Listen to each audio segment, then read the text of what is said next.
But of course, everybody has to understand that for us, what it is important is to take a system-wide perspective first, and also a kind of social welfare perspective. We are here to try to provide the best for our citizens. And sometimes this is not compatible with individual objectives of some institutions. You can't be a good supervisor without taking some risk. At some point you need to take a risk, trust your judgment and intervene. We can't be complacent. Even though things may seem relatively calm now, there are a lot of risks on the horizon and people need to remain vigilant. I'm Neil Esho, Secretary General of the Basel Committee on Banking Supervision. I'm Pablo Hernández De Cos, Chairman of the Basel Committee and Governor of Banco de España. I'm Alan Soughley, speaking from Basel, and you're listening to BISness, the podcast from the Bank for International Settlements. This year, the Basel Committee on Banking Supervision marks its 50th anniversary. It was set up in 1974 by central banks in the group of 10 countries in response to serious disturbances in currency and banking markets. Its aim was to protect and enhance global financial stability by strengthening the regulation and supervision of banks and serving as a forum for information and cooperation on supervisory matters. Over the years, it has developed and refined what are arguably the most influential set of global banking standards. This task took on a fresh impetus after the great financial crisis of 2007, culminating in the Basel III framework, a set of standards for internationally active banks. In addition, the committee continued to revise and update its core principles for effective banking supervision, which are the global reference for a sound and prudent banking system. With me today to discuss the work of the committee, past, present and future, is its chair and governor of the Bank of Spain, Pablo Hernández De Cos. I'll also speak with Neil Esho, Secretary General of the Basel Committee, about the International Conference of Banking Supervisors, which is just wrapped up here in Basel. But first, a warm welcome, Pablo. Thank you for joining us today. Happy to be here. Thank you for the invitation. Now, Pablo, a lot has happened in the last 50 years, in the 50 years since the committee was established. But what would you say are its main achievements in that time? It's difficult to summarize the work of the Basel Committee over the last 50 years, but if I have to mention two main achievements, I should mention first the setting of a common minimum framework for the regulation of banks and also for the supervision of banks that have been implemented to great extent by all jurisdictions. And then the second is also the creation of a well-established forum for global cooperation, a forum that is absolutely crucial for the definition of those standards I was mentioning, but also in particular in times of crisis, to exchange views and information that help us to focus on guaranteeing financial stability. Mm-hmm. And on a more personal note, your time as chair is coming to an end. So looking back, what do you think are the key moments of your tenure? Well, we started, Caroline Rogers and myself, Caroline as Secretary General and me as Chairman of the Basel Committee, we started with a study review of the committee. The two main conclusions were drawn at that moment back in 2019, 2020, which was first to put a bit more focus on supervision after many years of the committee being focused on definition of these standards of regulation I was mentioning before.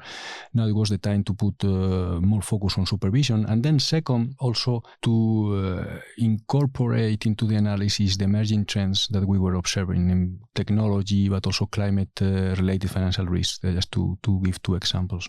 But then I think a second achievement, has been the capacity of the committee to be very adaptive and being able to respond to the different shocks that we have suffered during the last 5-6 years, starting, of course, with the pandemic, then the Russian invasion of Ukraine and the energy crisis, and even last year the March banking turmoil in the US and also in Switzerland. And then I should also mention the fact that the focus of the committee over these 5 years has been the implementation of Basel III, the implementation of the standards that have been finalized back in 2017, and also very important to evaluate those reforms that had been developed during the last 10 years. And well, some reports were produced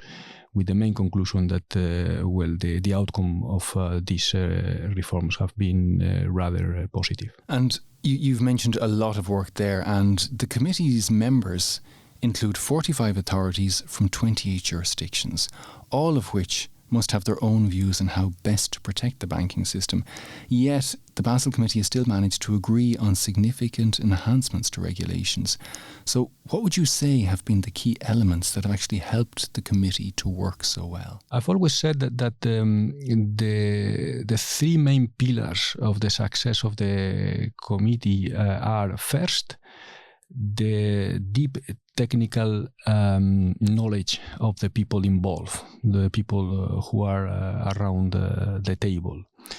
And this is the first approach when we try to analyze any risk affecting the banking system, which is to frame the analysis on a purely technical dimension. But then this is put together with a second pillar, which is the conviction by all people around the table that financial stability is a global public good, and therefore that if we want to achieve this goal, financial stability, we need to cooperate. Okay. And these two elements with a third pillar, which is basically the collegiality and the trust that we have around the table, well, what I tend to call as a kind of social capital that has been created during the last 50 years.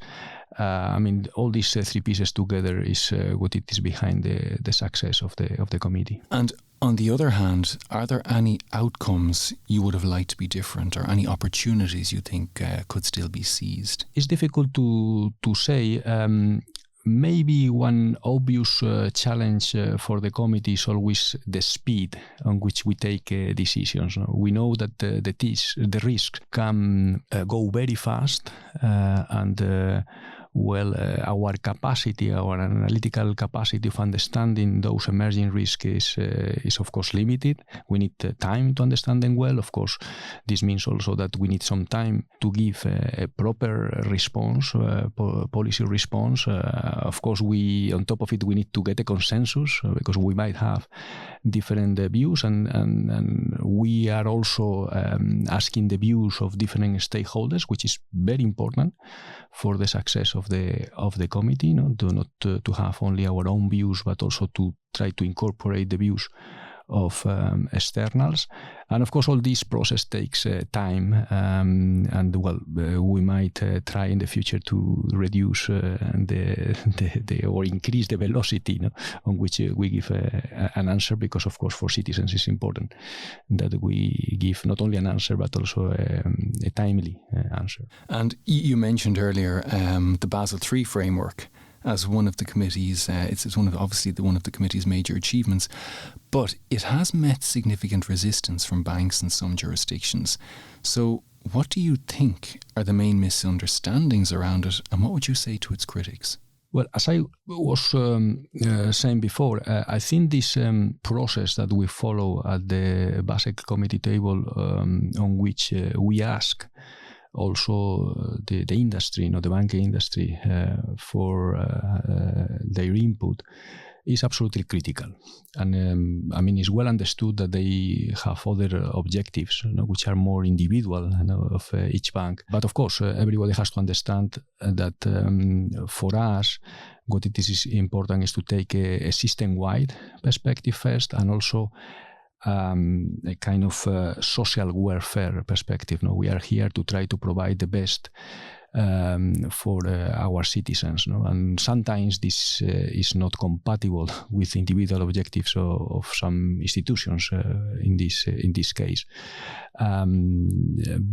But again, I think the process is there, and respecting the process is being always very important. And in the end, I think everybody understands that our goal should be this financial stability perspective. And this, of course, can imply that in certain circumstances it has negative implications for individual banks, and that's it. We all know that not only is banking itself a highly dynamic sector, it is also subject to a host of external factors, from climate-related risks and AI to monetary policy and geopolitical tensions. So what do you see as the main challenges for banking regulation in the future? I think it's technology. What we are observing not only in the banking industry, but more generally in all the different domains of our economies, the speed of these new technologies is affecting all sectors in the economy, and of course the banking sector as well. And I think they have the capacity to fundamentally transform many sectors of the economy, and maybe also the banking sector. And of course, as I was mentioning before, it is very important for the regulators and the supervisors to understand well these implications and to give a proper and timely answer to them, so that in the end financial stability is guaranteed. So in this light, how do you see the role of supervisors and regulators then in the coming years? Well, I see like three main novelties for the near future. The first one is, of course, given these exogenous factors that you were mentioning, technology is one of them, but fragmentation in certain dimensions of the global economy, which are not necessarily related to the banking system.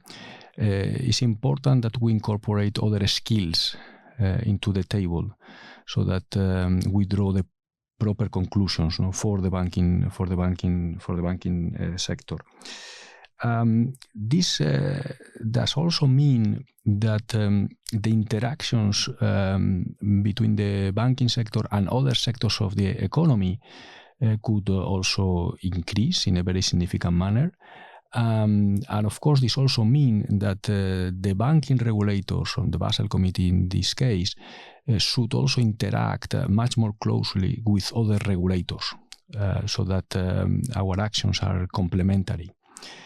And then finally, what I think is absolutely crucial is to keep this forum of global cooperation in a context on which we know that there is this political fragmentation that might be increasing, because as I was mentioning before, financial stability is a global public good. Without this cooperation, without common actions, we won't be in a position to guarantee financial stability. So there's plenty of work for the next 50 years for the Basel Committee. Absolutely. Thank you, Pablo. I'm also joined today by Neil Esho. Neil, welcome. Thank you, Alan. Neil, this year's International Conference of Banking Supervisors has just finished. So for you, what were the main takeaways? Well, Alan, I think I'd centre the discussion around a theme that was picked up in Pablo's speech, which is basically that financial stability is a public good.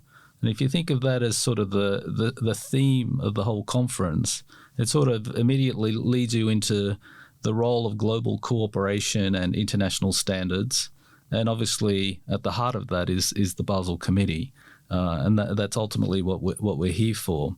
So if you think of that as the centre, I would then think of it as there's basically four themes, I would say, that sort of all drive to this one topic of financial stability as a public good and the role of the Basel Committee. And essentially the four themes are supervision, operational resilience, sort of the market structure, external developments, and then just the traditional capital and liquidity. So I could go into a bit of detail into each of those four things just to give you a bit more perspective on the discussions.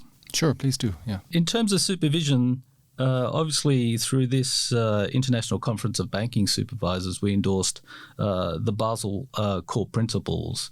And this is an international standard which effectively is the standard that applies to all countries around the world in terms of setting the standard for how supervision is implemented. And this is actually assessed by the International Monetary Fund.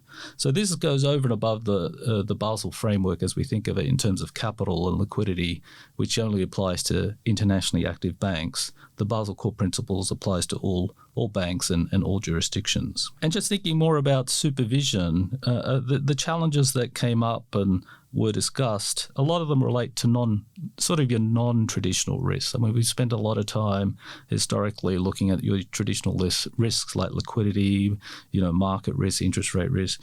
A lot of the challenges that were discussed were around non-traditional risks. So things like, climate and technology, those sorts of issues. And for supervisory agencies, a lot of discussion around basically human capital of supervisors and how to improve supervisory effectiveness. So that's what I'd say is kind of the first theme that feeds into this broader issue of trying to ensure financial stability. The second broad theme was around operational resilience. And again, this is one aspect of these non-financial, non-traditional risks. And this was really the area which came out as the one that really keeps, bankers and supervisors up at night. And it relates to things like cyber risk, the reliance of banks on third-party service providers, the role of AI and how that may influence banking and supervision, and just the sheer complexity now of supply chains. So a lot of us think about supply chains and the complexity in terms of, real goods, but the same applies to banking because they're relying more and more not just on service providers one notch down the chain, but several notches down the chain. And so, that opens up a lot of vulnerabilities in the process of delivering banking services. So that, I think, was a very key and strong theme that came through. The third area I'd mention is around sort of market structure and sort of external developments that affect the industry. And one important one has been the growth of non-bank financial institutions, and in particular, the growth of private credit. So this is essentially lending that's done outside the banking system. And then related to that was a discussion around, is global banking, reducing importance? Is it getting more regional, more national? And again, this is kind of mirroring what's happening in sort of the broader global, geopolitical situation where things are becoming more regional, not necessarily just national, maybe multinational, but not global. And I think people are seeing the same thing happening in the banking sector. The other broad element within this sort of market structure, external developments that I'd point to that several members or several people emphasised was just the growing levels of debt in the economy, and this is both public and private debt.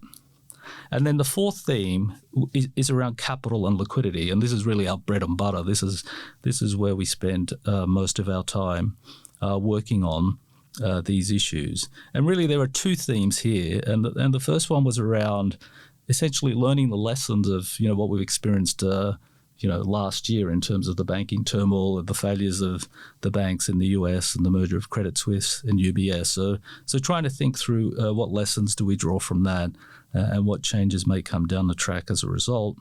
And then finally, it's, getting back to Basel III implementation and, the consistency of the standards and the need to implement those. And so all four of those things, supervision, operational resilience, sort of the broader market structure, and then capital and liquidity, I'd say they were the four main themes, but all centered around this whole concept of trying to ensure financial stability and it being a public good. So, among those themes, Neil, you also mentioned challenges, and regulators typically operate, and supervisors too, of course, within intense domestic and international environments. And I think it's fair to say that the current context is no exception. So in this light, what was the mood among regulators and supervisors at the conference, and how do they and you feel about the future? Okay, I think I described the mood overall as fairly positive. People, there's a certain level of satisfaction in the sense that in terms of the reforms that have been developed post the global financial crisis, it's very clear that they have strengthened the resilience of the global financial system. By no means perfect, but everybody sees it as a hugely important element of the reform process. For sure, there's still work to be done, but in the sense of what we've already achieved, I think the mood was positive. And sort of then related to that, I mean, the Basel III implementation, again, remains the number one priority in most jurisdictions. And, there's no point thinking about new regulation in a sense or changing things until, we're still in the process of implementing Basel III, and this is like 15 years after the financial crisis. So that's kind of a key issue. Despite the positive mood, as I said in the earlier question, there are challenges ahead, and a lot of them do relate to just thinking about how supervision can be more effective, and that relates to things like the powers supervisors have, the resources they have, and just the pure, human resources to deal with new and complex risks that, traditionally they didn't have to deal with. So as we discussed, things like cyber risk, operational resilience, digitalization, climate-related risks as well. The other aspect I'd mention is that as a community, it's a global community, but it's relatively small, despite being global. And the mood was generally one of just trying to improve, consistently looking for ways to improve practices and learn from each other.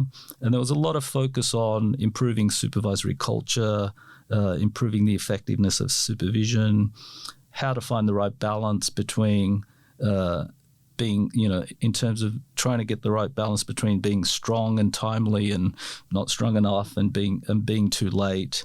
Very much a focus on taking action rather than just diagnosing issues. A lot of emphasis on how you actually empower supervisors. So there's the legal element of empowering supervisors, and then there's the internal, like how do you motivate people? How do you give them the necessary analytics, the tools needed, the skills needed to perform their tasks? So that they were the main elements, and just to then conclude, I would say sort of two key messages that came out, particularly in relation to supervision. I'd say those two things, that it's kind of a contradiction, but you can't be a good supervisor without taking some risk. So at some point you need to take a risk and intervene. You don't have perfect information. And the natural sort of inclination in supervisors and why people get into that job is partly because they're fairly risk-averse people. But at some point you need to take a risk, trust your judgment, and intervene. The second theme I'd say is a lot of people mention the fact that we can't be complacent. Even though things may seem relatively calm now, there are a lot of risks on the horizon, and people need to remain sort of vigilant. Excellent. So basically a lot done, but more to do. Absolutely. Excellent. Thanks, Neil, and thanks, Pablo, also. And thank you to everyone for listening. You can read more about the Basel Committee and the BIS on our website, bis.org. And if you haven't already, do subscribe to BISness on iTunes and Spotify, and follow the BIS on X, LinkedIn and YouTube.